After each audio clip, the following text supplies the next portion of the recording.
오늘 주신 말씀은요, 갈망하며 신뢰하며 예배합니다.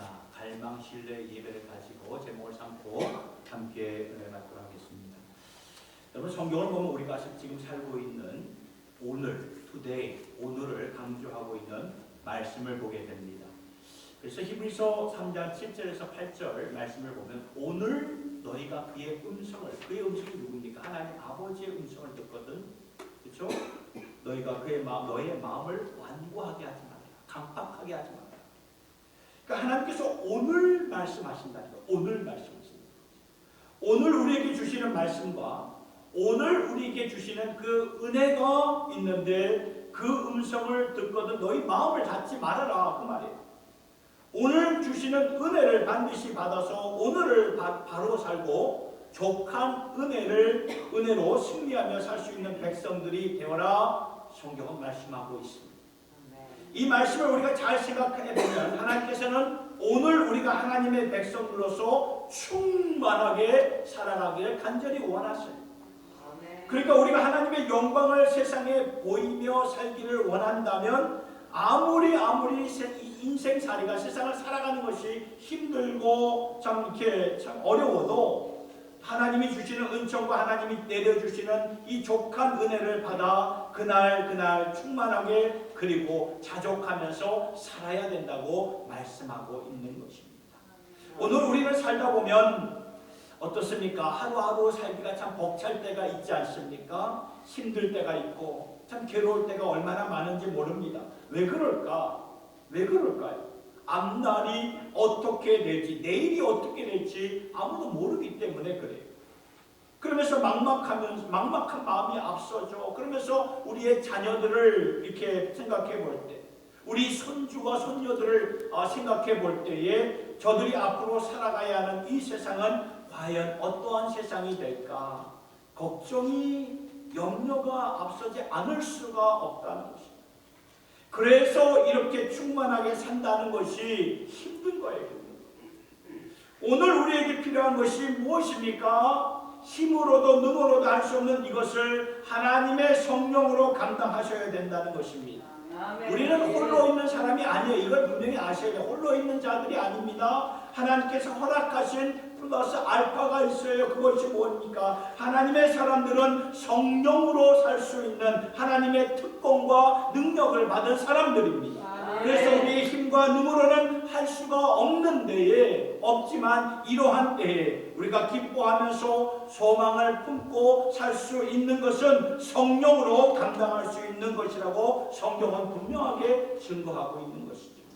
그래서 우리는 성령으로 오늘 하루를, 오늘이에요. 내일이 아닙니다. 오늘을 우리가 하루를 충만하게 살아요.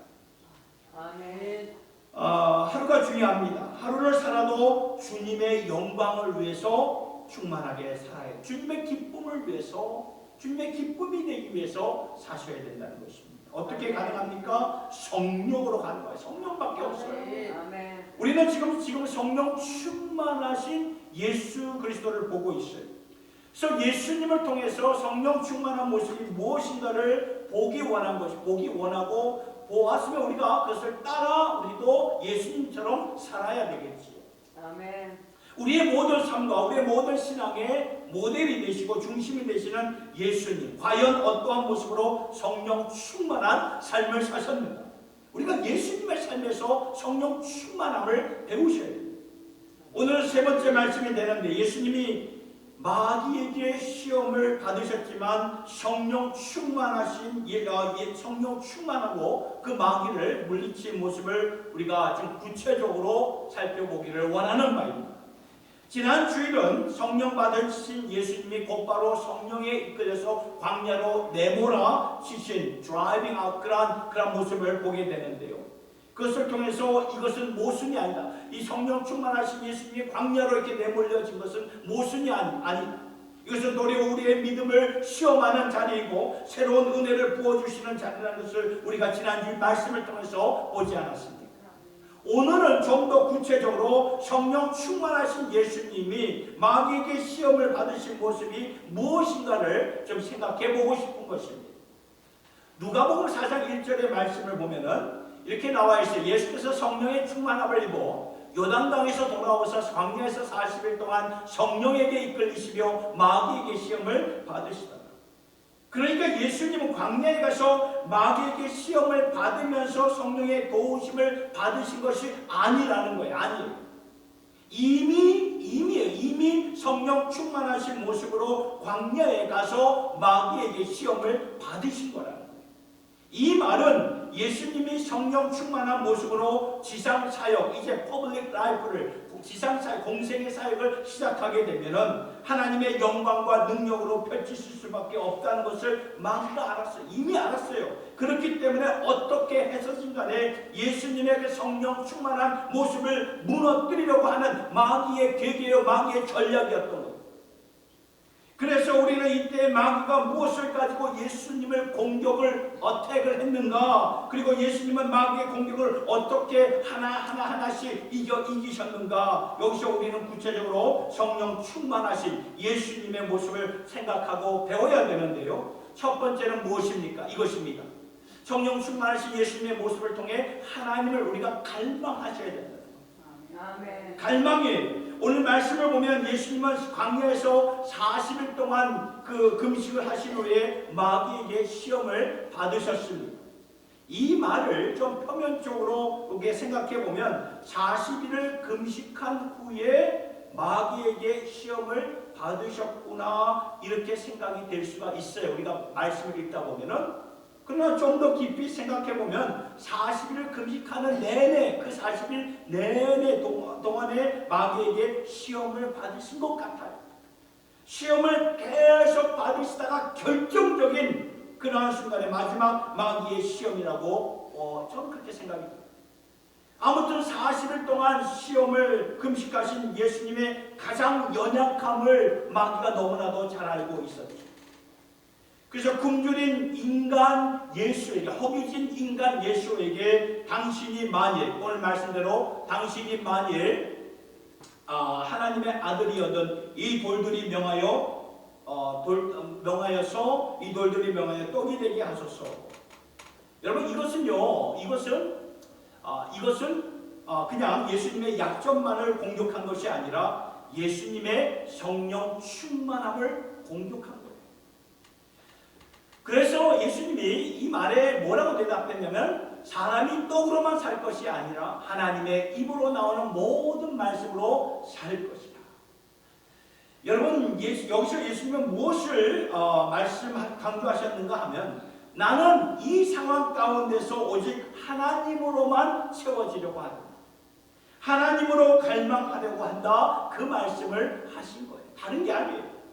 배고프고 굶주려 보신 분은 아시잖아요. 음식으로 채워야 되는데, 음식으로 채움 받으려는 것이 가장 기본적인 모습인데, 예수님은 여기서 굶주림과 허기진 그런 배를 음식으로 채우는 것 이상으로 내 영혼은 하나님으로, 하나님의 말씀으로 채우리라, 그 의미예요.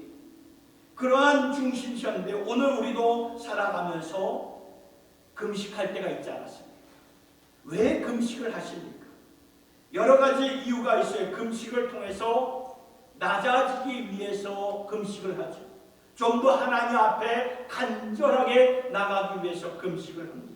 인생에 여러 가지 힘든 문제가 있기 때문에 그 문제를 풀려고 하나님 앞에 나가서 우리가 금식을 하면서 기도에 집중하기 위해서 우리가 금식을 하죠. 그러나 또 한 가지 분명한 것은 우리가 금식을 하면서 하나님으로 채워지기 위해서 금식하는 거예요.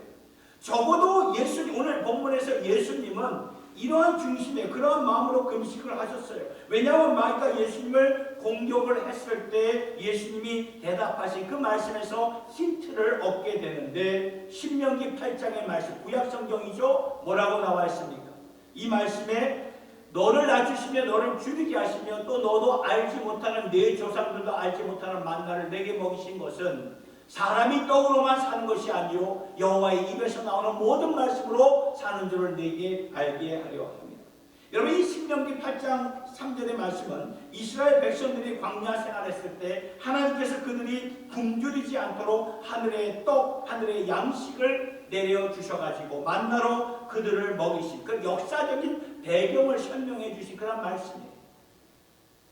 여기서 예수님이 무슨 말씀을 하셨는가 하면은 하나님께서 왜 너희 조상 때부터 만나를 주셨는가? 그것은 너희 마음에 무엇이 있는가를 테스트하는 것이다. 시험하기 위해서 허락하신 것이다.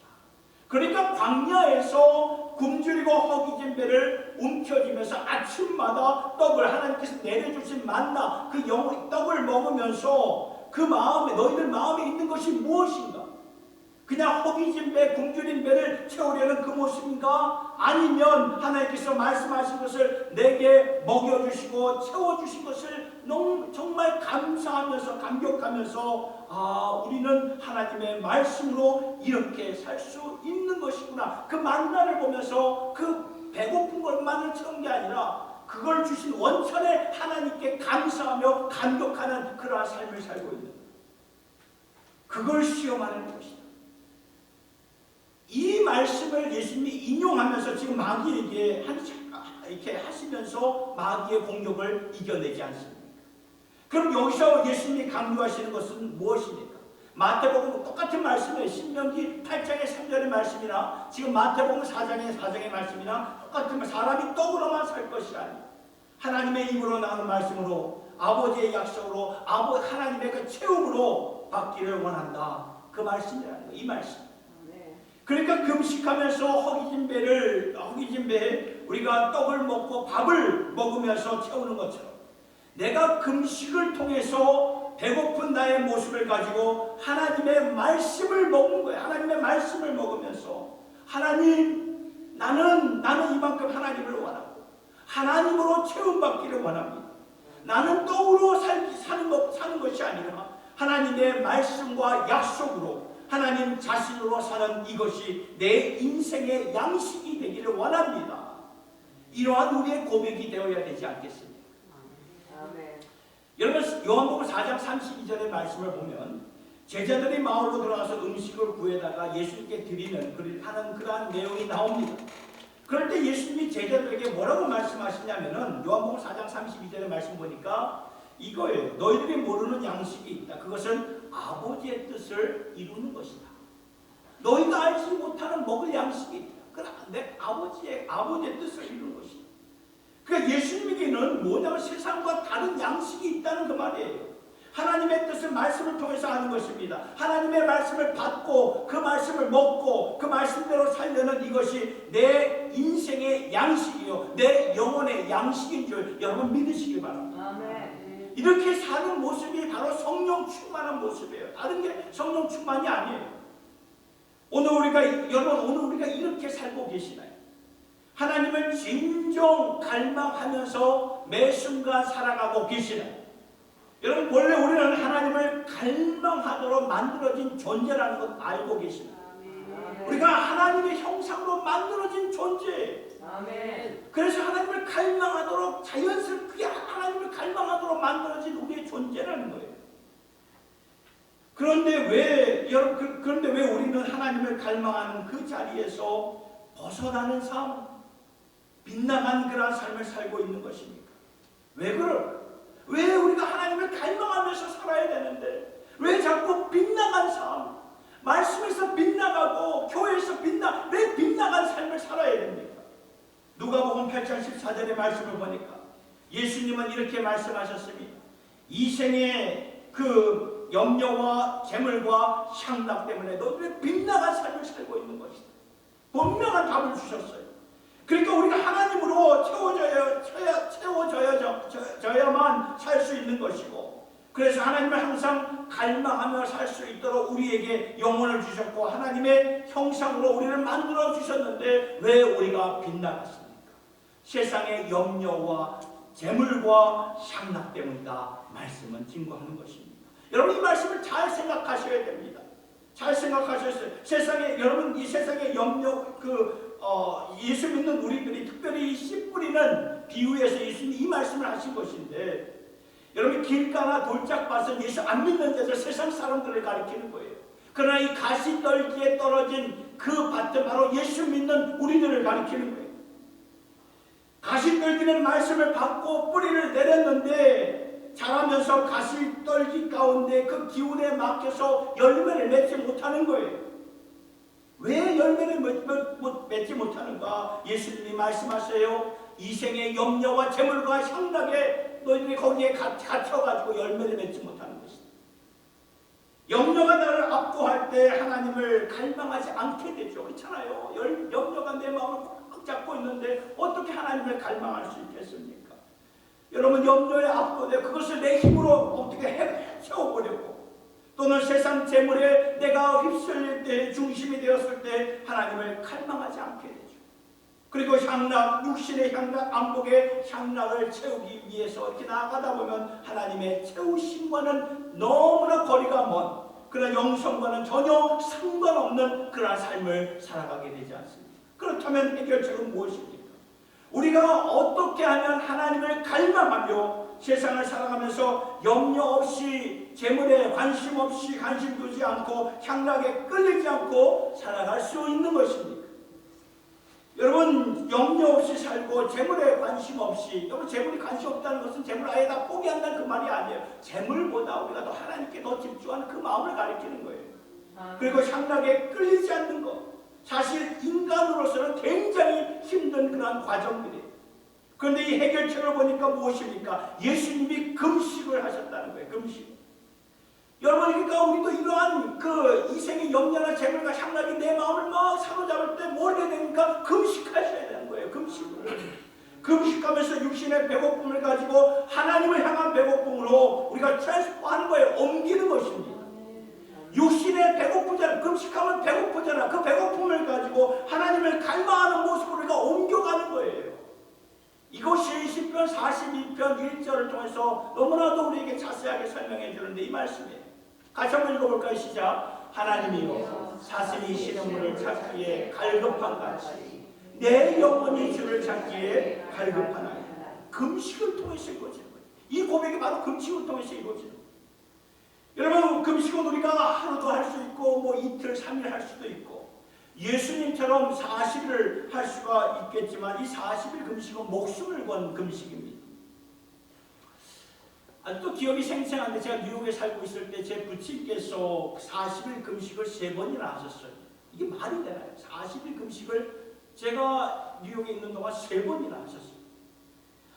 한 영혼이 주께로 돌아오기를 간절히 그 바라는 마음을 가지고 40일 금식을 하셨는데, 옆에서 지켜보는 저와 동생의 마음은 너무나 많이 얼마나 이렇게 슬펐는지 모르겠는데, 얼마나 몸이 이렇게 다 이렇게 쪼그라들어가는 그런 모습이 보여져요. 반토막, 나중에 40일 금식 완전 반토막이 되더라고요. 반토막. 얼마나 많이 울었는지 모릅니다. 아무리 많이 울어도 당신께서는 그 길을 걸어가야 된다 하면서 확고한 믿음으로 이렇게 걸어가신 것이 지금도 생각이 나요. 엄마는 말씀을 주면서 아버지의 생각이 나는 거예요. 그 40일 금식했던 그 과정들.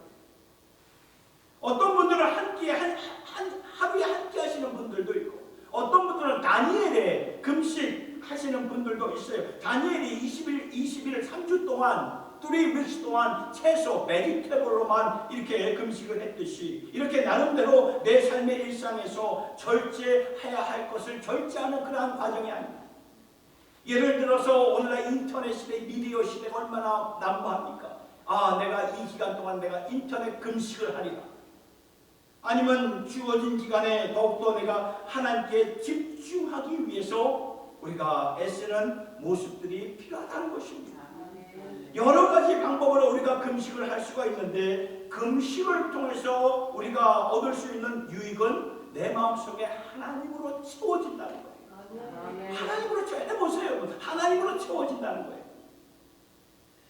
분명 세상의 염려와 재물과 향락이 나를 압도할 수밖에 없지만, 이것들을 내려놓을 수 있는, 과감하게 내려놓을 수 있는 영적 훈련은 오직 금식뿐이라는 것입니다. 금식하면서 하나님을 갈망하는 모습, 이것이 예수님에게서 보일 수 있고 배울 수 있는 성령 충만한 그러한 모습이구나, 우리가 깨달을 수 있기를 바랍니다. 두 번째는 이것입니다. 신뢰입니다. 하나님을 신뢰하시기 바랍니다. 모든 상황 속에서 하나님의 절대 선하심을 꼭 신뢰할 수 있기를 바랍니다.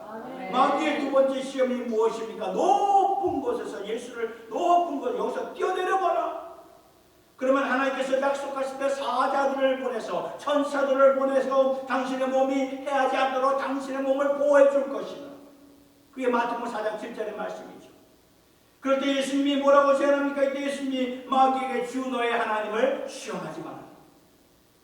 이 말에 무슨 의미가 담겨 있는지 아십니까? 하나님은 과연 선하신가 선하시지 않는가? 질문에 답할 이유가 없고 답할 가치가 없다는 그 말이에요. 하나님의 절대 선하심을 의심하지 말라 그 말씀이라는 거죠. 시험하지 말라 그 말씀이에요. 하나님의 성품, 그분의 사랑과 그분의 인자하심은 영원하다. 출애굽기 33장과 34장의 말씀을 보면 모세가 하나님의 영광을 보여달라고 간청하죠. 그때 하나님께서 모세에게 너는 내 앞에 정면을 보면 그 즉시 죽게 되니 너는 내가 길을 돌아갈 테니 길을 돌아보라. 그래서 길을 지나면서 그 모세가 하나님의 길을 보게 되었는데 그때 하나님의 영광과 하나님의 성품을 보여주셨던 거죠. 무엇을 말하는가 하면은 하나님의 선하신 성품은 우리가 의문할 이유가 전혀 없다는 거예요. 의심할 이유가 전혀 없어요. 주 너의 하나님을 시험하지 말아라.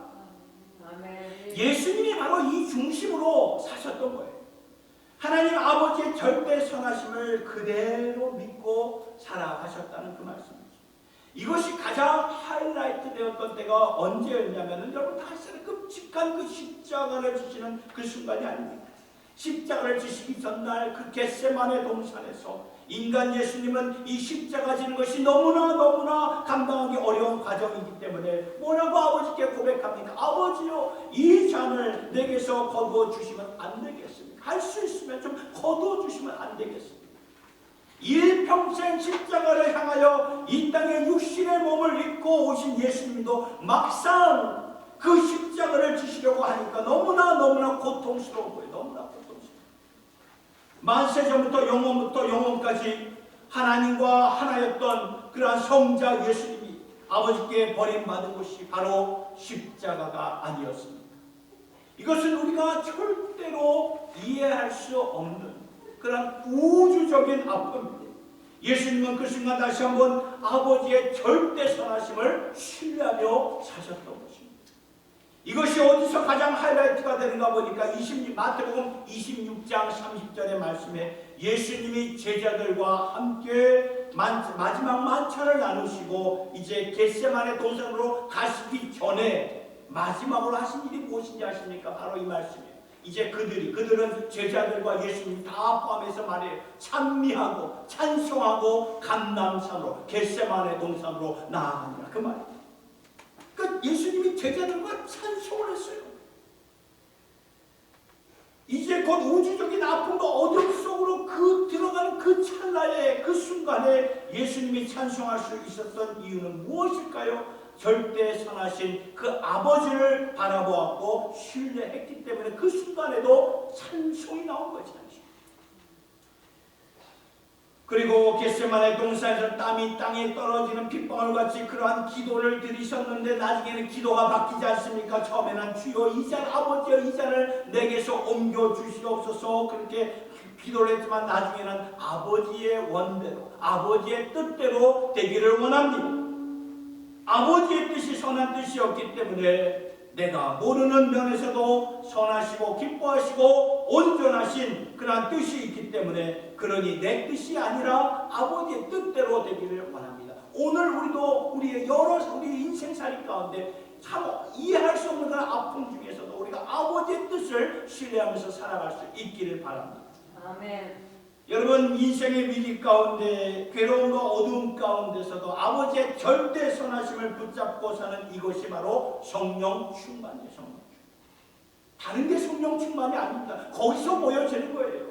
인생의 괴로운 나날들이 임할 때 우리가 불평불만은 누구나 할 수 있는 거잖아요. 그런데 그 순간에 그거 하지 않고 아버지의 절대 선하심을 믿고 나아가는 거 이게 성령 충만한 자의 모습이라는 거예요. 아멘. 시편 8편을 통해 다윗은 이렇게 찬양을 합니다. 시편 8편 1절을 보니까 여호와 우리 주여 주의 이름이 온 땅이 어찌 그리 아름다운지. 여러분 인생의 어려움 가운데서 하나님의 선하심이 어디에서 보여지죠? 하나님의 선하심이 어디에서 보여집니까? 우주 만물에서 보여지고 있지 않습니까? 우주 만물 하나님의 아름다운 조화, 아름다운 영광, 아무리 힘들고 어려운 일들이 우리의 삶을 막고 있고 덮고 있지만 우주 만물의 신비와 그 아름다움은 이로 말할 수가 없는 것이죠. 한국에서 오신 분들이 공통적으로 하는 말들이 있습니다. 여기 참 공기가 참 너무 좋습니다.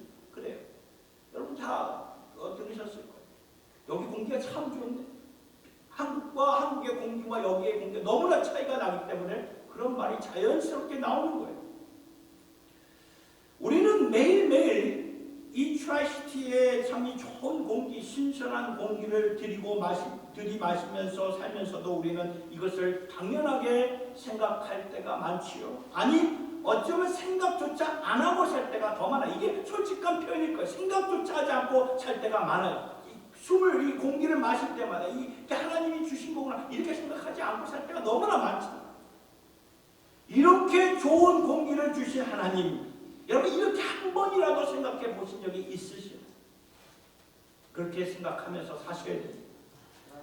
여러분 우리가 이곳에서 신선한 공기를 받아 누리는 이것을 당연하게 생각하지 마시기 바랍니다. 이것은 천지를 창조하신 하나님 아버지께서 우리에게 허락하신 축복 중의 축복입니다. 하나님의 선하심으로 악인과 의인에게 똑같이 비를 내려주시고 해를 주시고 만물이 지금 찬양하고 있는 하나님의 선하심이 온 우주 만물에서 보여지고 있지 않습니까? 그래서 아무리 태풍이 몰아치고 수해가 있고 강풍이 불지라도 여러분 땅에서는 우리가 충분히 먹고 마실 수 있는 이러한 곡물을 하나님께서 허락하셨습니다. 우리 인간들이 욕심만 부리지 않으면 온 인류가 충분히 다 먹고도 남는 그런 양 아닙니까? 탄식하는 세상이지만 여전히 하나님께서는 일반적으로 부어주시는 은혜가 보이는 이런 우주 만물이 아닙니까? 여기서 우리는 하나님의 선하심을 매일매일 보고 있고 내려주신 양식을 먹으며 우리가 살고 있어요. 그런데 시편 8편에 보면 거기서 시편 기자는 거기서 끝나는 이 말씀에서 여기서 끝나는 게 아니에요. 그 말씀을 보니까 여호와 우리 주여 주의 이름이 온 땅에 어찌 그리 아름다운지요. 만물에서 보여지는 하나님을 찬송하며 찬미하면서 구체적으로 무슨 말씀을 하시는가. 4절의 말씀을 보니까 사람이 무엇이간데 주께서 저를 생각하시며 저에게 영광과 존귀로 관을 씌우나이까. 사람이 무엇이간데. 여러분 사람이 무엇이간데. 이 문구를 잘 생각하세요. 사람이 무엇인가인데. 우리 죄인들이잖아요. 우리 죄인들이에요. 흙으로 왔다가 반드시 흙으로 돌아가는 우리들입니다. 그것도 많고 많은 죄를 지면서 하나님을 떠나버린 우리들 아닙니까? 하나님 필요 없어. 때로는 하나님 필요 없어. 하나님이 어디에 있어? 관심 없어. 하나님 나에게 뭐 도움도 안 주시는 것. 우리는 쉽게 이렇게 말을 하잖아요. 그런 우리를 향하여서 시편 기자는 사람이 무엇이간데 저를 생각하시며 저를 공부하시며 그뿐만 아니라 저에게 영광과 존귀의 관을 씌워주셨다. 이것은요 바로 예수 그리스도를 통해서 이루신 일이라는 걸 여러분 아셔야 돼요. 죄인된 우리를 예수 그리스도의 그 십자가의 은혜로 구원해 주시고 우리를 자녀 삼아주시고 우리를 하나님의 상속자로 삼아주시고 왕같은 제사장으로 삼아주셔서 이 세상에 내가 하나님의 자녀로 살게 하신 것을 볼 때 어찌 우리가 하나님의 그 절대 선하심을 의심할 수가 있겠냐 이 말입니다. 하나님을 안 믿는 자들도 이 세상 우주 만물을 위대한 차이를 보면서 감탄합니다. 하물며 예수 믿는 우리들 예수로 구원받고 하나님의 자녀된 우리들이 어찌 하나님의 선하심을 의심할 수 있겠느냐 그 말입니다. 그래서 여러분 영성과 성령 충만은 다른 게 아니에요. 이렇게 은혜를 베푸신 하나님의 은총을 기억하며 우리에게 말할 수 없는 은혜를 예수 안에서 부어주신 하나님을 기억하면서 그 하나님의 선하심을 늘 기리면서 찬송하며 신뢰하는 것이 성령 충만한 모습이라는 것을 꼭 기억할 수 있기를 바랍니다. 그래서 우리가 예수님을 통해서 성령 충만한 모습을 진정 배우고자 한다면 우주 만물을 바라보십시오. 우주 만물 하늘을 우러러보시면서 숨쉬면서 찾으시고 그리고 무엇보다도 예수를 통해 구원받아 하나님의 자녀가 된 우리가 오늘도 왕같은 제사장으로 거룩한 나라로 거룩한 백성으로 살 수 있고 하나님의 상속자로 이렇게 살 수 있고 죽으면 저 천국에 저 본향으로 갈 수 있는 천국의 소망을 갖고 살 수 있다는 것을 항상 우리가 마음판에 새기면서 하나님의 절대 선하심을 기억하면서 살아갈 수 있기를 예수님의 이름으로 축원합니다. 아멘. 끝으로 우리가 성령 충만하신 예수님의 모습을 통해서 세 번째는 예배입니다. 온 마음 다해 우리가 예배 드려야 된다는 것입니다. 아멘. 마귀는 마지막 식으로 예수님에게 자신에게 엎드려 나에게 경배를 하여 그리하면 천하 만국의 영광을 다 너에게 주겠다 말씀을 하죠. 이 말이에요. 만일 내게 엎드려 경배하면 이 모든 것을 내게 주겠다. 저는요 여기서 마귀가 거짓말을 하는 것인지 아니면 착각에 빠져서 이 말을 했는지 이게 좀 아리송하더라고요. 이 거짓말을 하면서 이렇게 말을 하는지 자기가 착각 속에 빠지면 이런 말도 할 수 있지 않습니까?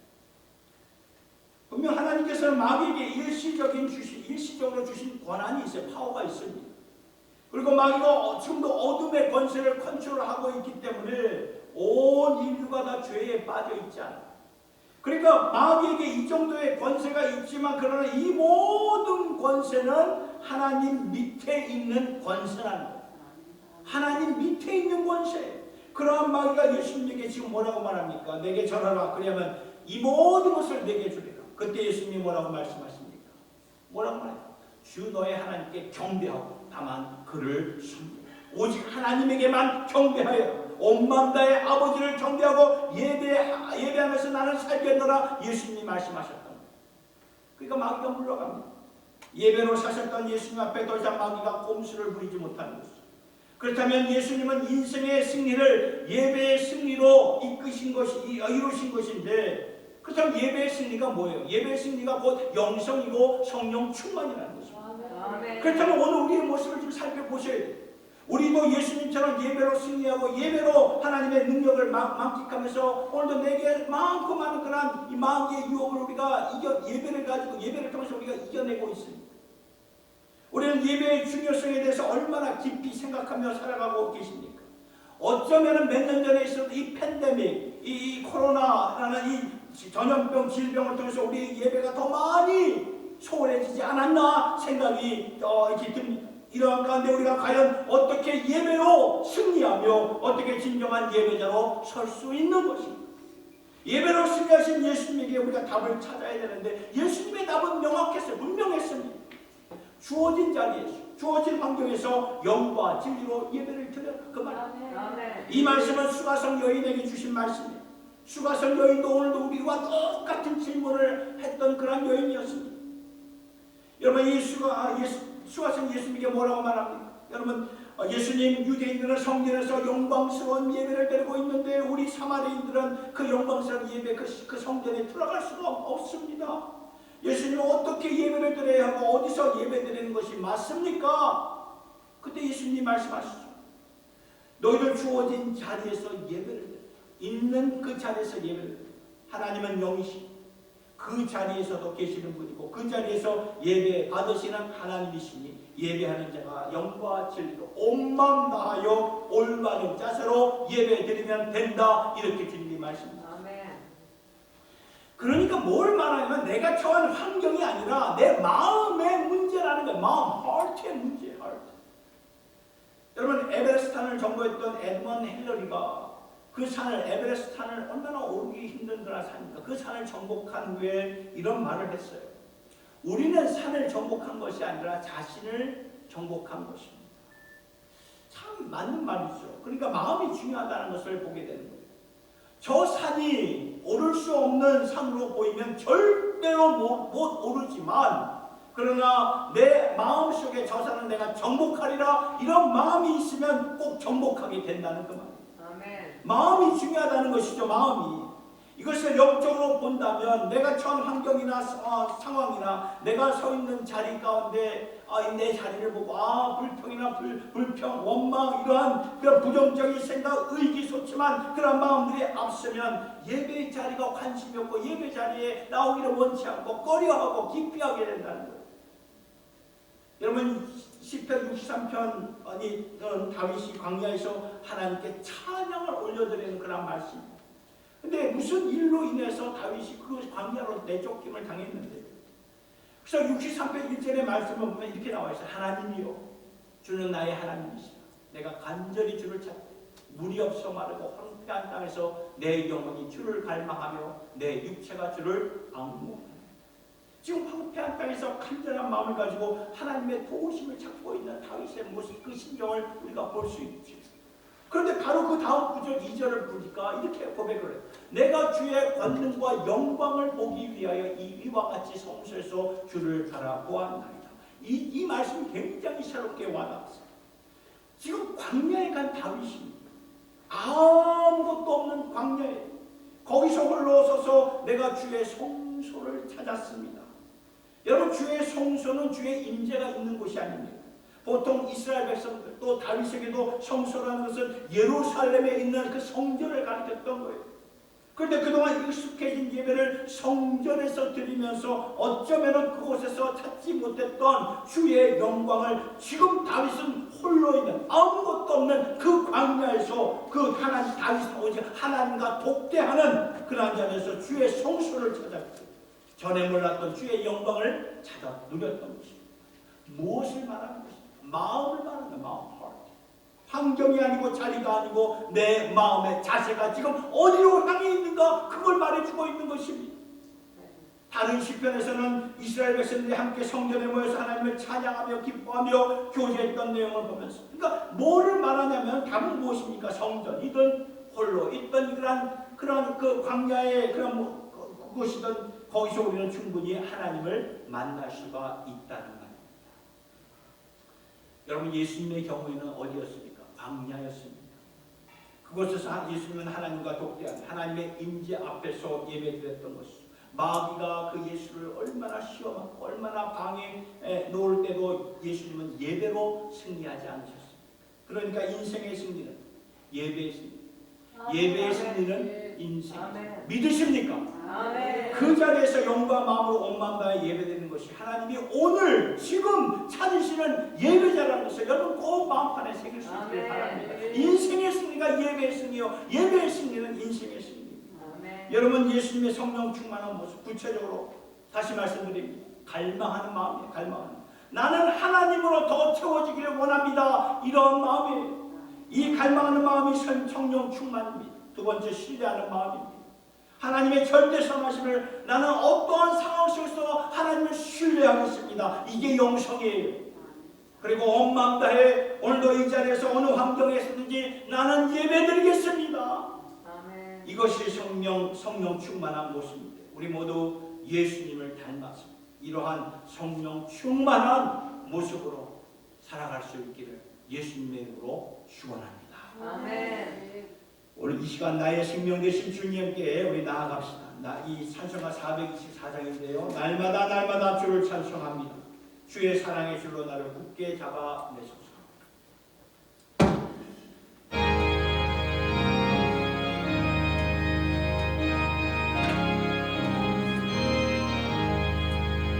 너의 생명 되신 주님 앞에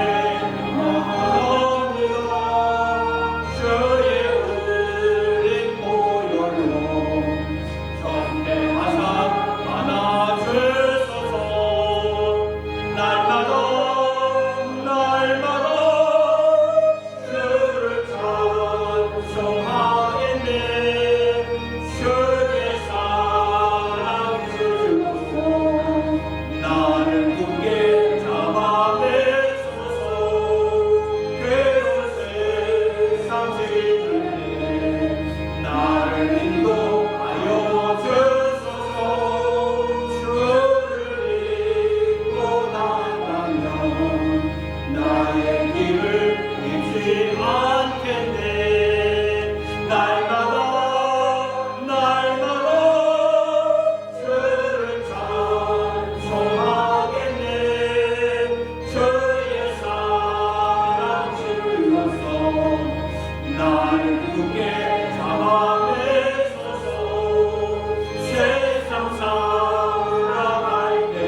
나의 영혼 들어가겠네.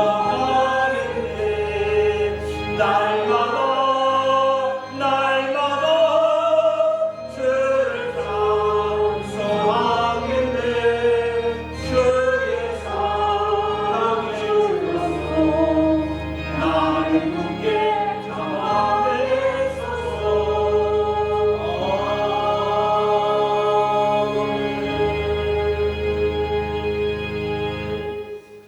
고마우신 주님, 오늘 주님의 백성들 주님 앞으로 나왔습니다. 능으로도 힘으로도 오늘 주어진 하루를 fully 살 수 없는 연약한 자들로 나왔습니다. 그러나 능으로도 힘으로도 안 될 때 오직 성령으로 될 수 있다고 말씀하시는 주님, 우리도 예수님처럼 성령 충만한 주의 백성들 되기를 원합니다. 예수님처럼 무엇보다도 하나님 아버지를 갈망하며 하나님으로 체험받기를 원하는 저희들 되기를 원합니다. 예수님처럼 하나님을 신뢰하며 하나님의 그 절대 선하심을 바라보면서 살게 하여 주시옵소서. 상황과 환경 때문에 흔들리지 말게 하여 주시고 우리의 믿음의 중심을 잡아주셔서 아버지의 절대 선하심을 신뢰하며 살아가는 저희들 되기를 원합니다. 그리고 주님, 우리 모두 다 예배하는 자들이 간절히 되기를 원합니다. 예배의 승리가 곧 인생의 승리라는 것을 믿습니다. 예수님처럼 주어진 자리에서, 주어진 환경에서 그것이 인생의 광야가 될지라도 주어진 자리에서 영과 진리로 하나님께 예배로 승리하는 자들 되게 하여 주시옵소서. 주님께 모든 영광 올려드리며 이 모든 말씀 우리 주 예수님의 이름으로 기도드리옵나이다. 아멘. 우리가 앞서 부른 찬양이 있습니다. 하나님이시여, 시편 63편의 그 말씀을 가지고 작사 작곡한 것인데, 여러분